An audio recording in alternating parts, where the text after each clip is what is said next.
Много раз говорил, что считаю русский и украинский народ одним народом на самом деле. В этом смысле вся Украина наша. Jeudi 27 novembre 2025, Vladimir Poutine affirme qu'il cessera les hostilités si les armées ukrainiennes se retirent des territoires revendiqués par la Russie. Malgré plusieurs cessez-le-feu et plans de paix proposés, ce conflit bat toujours son plein en 2025. Pour mieux comprendre les origines de cette guerre, il faut remonter plusieurs années en arrière. Nous voilà en 1990, quand la République socialiste soviétique d'Ukraine et la République socialiste soviétique de la Russie concluent un traité de reconnaissance mutuelle de la souveraineté de chaque État avant la dissolution de l'URSS. Dans les années qui suivent, de nombreux traités sont encore signés pour garantir la sécurité de l'Ukraine. En 1997, un traité d'amitié russo-ukrainien. En 2003, un accord sur la frontière entre la Russie et l'Ukraine.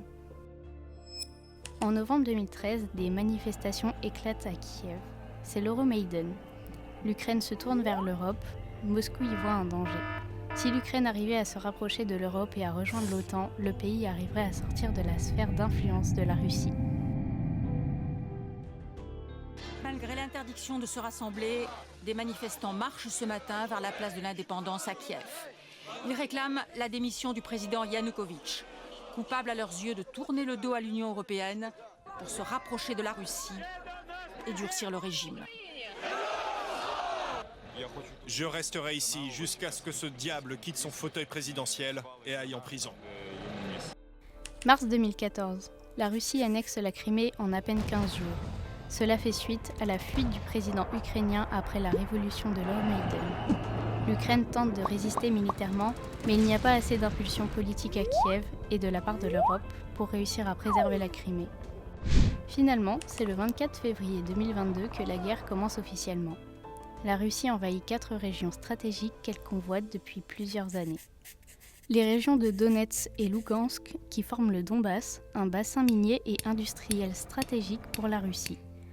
La région de Kherson est convoitée par le Kremlin parce que c'est un territoire d'agriculture majeur, mais aussi car il est frontalier de la Crimée, ce qui permettrait à la Russie de constituer une continuité territoriale. La dernière région convoitée par Vladimir Poutine est Zaporijia, où l'on peut retrouver la plus grande centrale nucléaire du pays et le port de Berdiansk. Nous voilà de retour en 2025, où le conflit n'est toujours pas terminé et où un compromis semble difficile à atteindre. Maintenant, vous savez tout sur les origines de la guerre entre l'Ukraine et la Russie.